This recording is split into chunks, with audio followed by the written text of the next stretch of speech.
Hi friends, ഞാനിന്ന് വന്നിരിക്കുന്നത് നല്ല അടിപൊളി ടിപ്സുകളുമായിട്ടാണ്. അപ്പോൾ എൻ്റെ ഈ ചാനൽ സബ്സ്ക്രൈബ് ചെയ്യാതെ കാണുന്ന കൂട്ടുകാരുണ്ടെങ്കിൽ പ്ലീസ് ഒന്ന് സബ്സ്ക്രൈബ് ചെയ്ത് സപ്പോർട്ട് ചെയ്യണേ. അപ്പം നമുക്ക് വീഡിയോയിലോട്ട് കിടക്കാം. അപ്പം ഞാൻ വർഷങ്ങൾ പഴക്കമുള്ള മിക്സിയാണിത്. അപ്പം ഏകദേശം ഒരു 13 വർഷമെങ്കിലും പഴക്കം ചെന്ന മിക്സിയാണ്. അതിപ്പോഴും ഉപയോഗിക്കുന്നുണ്ട്. പുതിയ മിക്സി ഉണ്ടെങ്കിൽ തന്നെ നമുക്ക് പഴയത് വൃത്തിയാക്കി എടുക്കുന്നതാണല്ലോ ഒരു സന്തോഷം.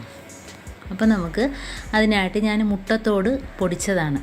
അപ്പോൾ അതിനകത്തോട്ട് 1/2 ടീസ്പൂൺ അളവിൽ നമുക്ക് ബേക്കിംഗ് സോഡ, ഞാൻ ഈ മുട്ടത്തോട് പൊടിക്കുന്ന വീഡിയോ മുമ്പിട്ടിട്ടുണ്ടായിരുന്നു. ബേക്കിംഗ് സോഡയും കൂടെ ചേർത്ത് കൊടുക്കാം. പിന്നെ ഞാൻ അതിനകത്തോട്ട് വാടിയ നമ്മളെ കയ്യിലുള്ള നാരങ്ങയില്ലേ, അത് വെച്ചാണ് ഞാനതൊന്ന് തേച്ച് കൊടുക്കാൻ വേണ്ടി എടുത്തത്. മിക്സിയൊക്കെ ഒന്ന് തേച്ച് കൊടുക്കാൻ വേണ്ടി നാരങ്ങ എടുത്ത്, പിന്നെ കുറച്ച് വിനാഗിരിയും കൂടെ ഒഴിച്ചു കൊടുത്തിട്ടുണ്ട്. 1 ടീസ്പൂൺ അളവിൽ വിനാഗിരിയും കൂടെ ഒഴിച്ചു കൊടുത്തിട്ടുണ്ട്. അപ്പോൾ ഇത് പഴയ മിക്സി വൃത്തിയാക്കുന്നത് കൊണ്ടാണ് ഇത്രയും സാധനങ്ങൾ എടുത്തത്. അതല്ലെങ്കിൽ നമുക്ക് പുതിയ മിക്സിയൊക്കെ ഒന്ന് ക്ലീൻ ചെയ്തെടുക്കുന്നതിന് വിനാഗിരിയും സോഡാപ്പൊടിയും മാത്രം മതി. ഇതിപ്പം മുട്ടത്തോടും കൂടെ ആകുമ്പോഴത്തേനും നല്ലോണം നമുക്ക് തേച്ച് ഉരച്ചെടുക്കാൻ പറ്റും. അപ്പം നമുക്ക് തേച്ച് നോക്കാം എന്തുമാത്രം ഇത് ക്ലീൻ ആവുന്നതെന്ന് നമുക്ക് നോക്കാം. അപ്പോൾ ആദ്യം ഞാൻ നാരങ്ങയുടെ ആ തോട് വെച്ചൊന്ന് തേച്ച് കൊടുക്കുകയാണ്. അപ്പോൾ നമുക്കതെല്ലായിടത്തും ഒന്ന് സ്പ്രെഡ് ചെയ്ത് കൊടുക്കാം. അപ്പോൾ അതിന് ശേഷം നമുക്കൊരു 10 മിനിറ്റ് ഇത് തേച്ച് വെച്ചേക്കണം. അപ്പോൾ അതെല്ലാം ആ കരിമ്പുള്ളിയൊക്കെ അടിച്ച് സ്ക്രാച്ച് വീണ് ആകെ ഇതായിട്ടിരിക്കുകയാണ്.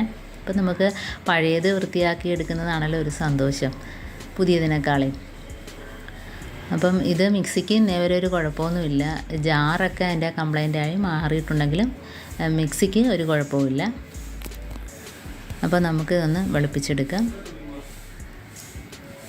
അപ്പോൾ ഇതേപോലെ ഞാൻ എല്ലായിടത്തും ഒന്ന് തേച്ച് കൊടുക്കുന്നുണ്ട്. അപ്പോൾ തേക്കുമ്പം തന്നെ നമുക്ക് കുറേയൊക്കെ അതിൻ്റെ വെളുത്ത് കിട്ടുന്നുണ്ട്. പിന്നെ ആ കരിമ്പുള്ളി അടിച്ച ഭാഗങ്ങളൊക്കെ ഉണ്ടല്ലോ, സ്ക്രാച്ച് വീണ് ആ കറുത്ത ഭാഗങ്ങൾ മാത്രമേ ഉള്ളൂ പോകാനുള്ള ഇച്ചിരി പാട്. അപ്പോൾ നമുക്ക് അതിനകത്തൊക്കെ ബ്രഷ് വെച്ചൊന്ന് തൊട്ട് തേച്ച് കൊടുക്കാം. അപ്പോൾ ഇടവിലൊക്കെ ഇരിക്കുന്ന അഴുക്കൊക്കെ ഉണ്ടെങ്കിൽ പോയി കിട്ടും. നാരങ്ങത്തോടും അതേപോലെ തന്നെ നമ്മുടെ മുട്ടത്തോടും പൊടിച്ചതും നല്ല സൂപ്പറാണ്. ഇതേപോലെ ഒന്ന് തേച്ച് കൊടുക്കുമ്പോൾ തന്നെ കണ്ടോ അഴുക്കളകുന്ന. ഒത്തിരി വർഷമായ മിക്സി ആണെങ്കിലും നമുക്ക് നല്ലോണം ക്ലീൻ ചെയ്തെടുക്കാൻ പറ്റും. അപ്പോൾ നല്ലവണ്ണം തൊണ്ട വെളുത്ത് കിട്ടുന്നുണ്ട്. അതിനകത്തൊക്കെ ഒന്ന് തേച്ച് കൊടുക്കുക. ഇനി തൊണ്ട നമ്മൾ പിന്നെ വെള്ളം അതിൽ നിന്ന് പോകുന്ന ഭാഗം ഉണ്ടല്ലോ ബാക്ക്, അവിടെയൊക്കെ ബ്രഷ് വെച്ചൊന്ന് തേച്ച് കൊടുക്കുക. ഇനി നമുക്ക് പഴയ തുണി വെച്ചൊന്ന് തുടച്ചെടുക്കാം. കണ്ടോ ഇത്രയും ക്ലീൻ ആക്കി ഇട്ടിട്ടുണ്ട്. ഞാൻ ഒട്ടും പ്രതീക്ഷിച്ചില്ല ഇത്രയും നല്ലോണം വെളുത്ത് കിട്ടുമെന്ന്. കണ്ടോ, അപ്പം നമുക്ക് എത്ര പഴകിയ മിക്സി ആണെങ്കിലും ഈ മുട്ടത്തോട് കൊണ്ടൊക്കെ വൃത്തിയാക്കാൻ പറ്റും. ഇപ്പോൾ ആ തുണി നമുക്ക് കളയാൻ വേറൊരു തുണി വെച്ചൊന്ന് തുടച്ച് കൊടുക്കാം. അപ്പോൾ മുട്ടത്തോടിൻ്റെ പൊടികളൊക്കെ ഉള്ളതുകൊണ്ട് നമുക്ക് പഴയ തുണി തന്നെ ആദ്യം എടുക്കാവുള്ളൂ, അല്ലെങ്കിൽ ടവലൊക്കെ നാശമാകും. അപ്പോൾ ആദ്യം ഇതേപോലെ തുടച്ച് കൊടുത്തതിന് ശേഷം പിന്നെ ഒരു തുണി വെച്ച് ഒന്നുകൂടെ നമുക്കൊന്ന് തുടച്ച് വൃത്തിയാക്കി എടുക്കാം. അപ്പോൾ ഇതിനെല്ലാം ശേഷം നമ്മളൊന്ന് വെയിലത്ത് വെച്ച് ഒരു 10 മിനിറ്റ് നല്ല വെയിലുള്ള സ്ഥലത്ത് വെച്ചൊന്ന് ഉണക്കിയതിന് ശേഷം മാത്രമേ എടുക്കാവുള്ളൂ. കാരണം അകത്ത് നനവൊക്കെ ഉണ്ടെങ്കിൽ പെട്ടെന്ന് തന്നെ അത് ഉണങ്ങി കിട്ടും. അപ്പോൾ എന്താണ് നല്ല ക്ലീനായിട്ട് കിട്ടിയിട്ടുണ്ട്. അപ്പോൾ നമുക്ക് പുതിയത് വൃത്തിയാക്കി എടുക്കുന്നതിനേക്കാളും പഴയത് ക്ലീൻ ചെയ്തെടുക്കുന്നതാണ് അതിൻ്റെ ഒരു സന്തോഷം. അപ്പോൾ കണ്ടോ ഭാവമെല്ലാം വെളുത്ത് കിട്ടിയിട്ടുണ്ട്. അപ്പോൾ ഇതേപോലെ നമുക്ക് പഴക്കം ചെന്ന പാത്രങ്ങൾ, അപ്പോൾ ഞാനൊരു പാത്രവും കൂടെ കാണിക്കുന്നുണ്ട്. ഇതേപോലെ ഇരുമ്പ് ചട്ടി നമ്മൾ ഇതേപോലെ കരി പിടിച്ച് കിടക്കുന്ന പാത്രങ്ങൾ അതൊക്കെ മുട്ടത്തോടുണ്ടെങ്കിൽ നമുക്ക് വൃത്തിയാക്കി എടുക്കാൻ പറ്റും. ഇപ്പോൾ നമ്മുടെ മിക്സി നല്ല ക്ലീൻ ആയിട്ടുണ്ട്. ഇനി ഒന്ന് വെയിലത്ത് വെച്ചൊന്ന് എടുത്താൽ മതി. ഇനിയിപ്പം നമുക്ക് അടുത്ത ടിപ്പെന്ന് പറഞ്ഞാൽ കുക്കറൊന്ന് കരിഞ്ഞ് പിടിച്ച്, അപ്പോൾ അതൊക്കെ പെട്ടെന്ന് തന്നെ മുട്ടത്തോട് വെച്ച് തന്നെ ഇതേപോലെ ഒന്ന് തേച്ച് കൊടുത്താൽ മതി. ഇപ്പോൾ ഞാൻ അതിനകത്ത് സോപ്പ് പൊടി ഒന്നും ഉപയോഗിക്കുന്നില്ല, വെറും മുട്ടത്തോട് തന്നെ. മുട്ടത്തോട് നമുക്ക് പൊടിച്ച് വെച്ചാൽ ഇതുപോലെയുള്ള പാത്രങ്ങളൊക്കെ കരിഞ്ഞ് പിടിക്കുമ്പോൾ നമുക്ക് പെട്ടെന്ന് വൃത്തിയാക്കി എടുക്കാൻ പറ്റും. അപ്പോൾ ഇതിനകത്ത് വേണമെങ്കിൽ നിങ്ങൾക്ക് ലിക്വിഡ് വേണമെങ്കിലും ഒഴിച്ചു കൊടുക്കാം.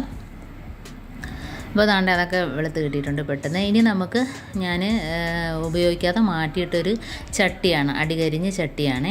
അപ്പോൾ ആ കരി നമുക്ക് പോകുന്നതെന്ന് നോക്കാം. ഈ മുട്ടത്തോട് വെച്ചൊക്കെ തേച്ചിട്ട് ഒന്ന് വെളുപ്പിച്ച് നോക്കാം. ഇതിപ്പോൾ കുക്കർ താണ്ട വെളുത്ത് കിട്ടിയിട്ടുണ്ട്. അത് വലിയ പ്രശ്നമില്ല, നമുക്ക് പഴയതൊക്കെ വെളുപ്പിച്ചെടുക്കുന്നതാണല്ലോ. അതാണ്ടേ അപ്പോൾ ഇത് ഒന്ന് തേച്ച് കൊടുക്കാം, വെളുക്കുന്നോ നോക്കാം.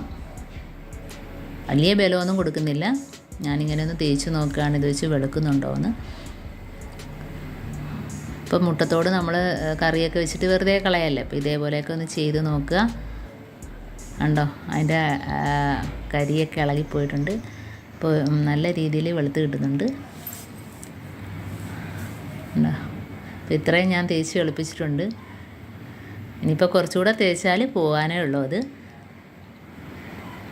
അപ്പോൾ ഇതും നിങ്ങൾ ഇതേപോലെയൊക്കെ ഒന്ന് ചെയ്ത് നോക്കുക. പഴയ നമ്മൾ ഉപയോഗിക്കുന്ന ചട്ടി മാറ്റിയിട്ടിട്ടുണ്ടെങ്കിൽ ഇതേപോലെയൊക്കെ ഒന്ന് ചെയ്ത് നോക്കുക. ഇനിയിപ്പം നമുക്ക് രാത്രി കിടക്കാൻ നേരം ഇതുപോലെ വാഷ് ബേസിനൊക്കെ ഒന്ന് വൃത്തിയാക്കി, പിന്നെ മറ്റേ സിങ്ക് ഒന്ന് വൃത്തിയാക്കിയതിന് ശേഷം നമുക്കതിനകത്തോട്ട് കുറച്ച് വിനാഗിരിയും അതേപോലെ നമ്മളെ കയ്യിൽ നാരങ്ങാത്തോട് ഉണ്ടെങ്കിൽ അതും അതിനകത്തോട്ട് ഇട്ടിട്ട് ഒരു പാത്രം വെച്ച് അടച്ചു കൊടുക്കുക. നമുക്ക് രാവിലെ ആകുമ്പോഴത്തേനും അതിനകത്ത് പ്രാണി, പല്ലിയല്ലോ മറ്റേ ചെറിയ പാറ്റ, ഉറുമ്പ് ഇതെല്ലാം അതിനകത്തുനിന്ന് കയറി വരും. അപ്പോൾ ഇങ്ങനെ ചെയ്ത് നോക്കിയാൽ അങ്ങനെയുള്ളൊരു ശല്യമേ കാണത്തില്ല. അപ്പോൾ എല്ലാവരും എൻ്റെ ഈ ടിപ്സുകളൊന്ന് പരീക്ഷിച്ച് നോക്കുക. അപ്പോൾ ഇഷ്ടപ്പെട്ടെങ്കിൽ ഒന്ന് ലൈക്ക് ചെയ്യാനും കമൻറ്റ് ചെയ്യാനും സബ്സ്ക്രൈബ് ചെയ്യാനും മറക്കരുത്. അപ്പം അടുത്ത വീഡിയോ ആയിട്ട് വീണ്ടും കാണാം. Thanks for watching.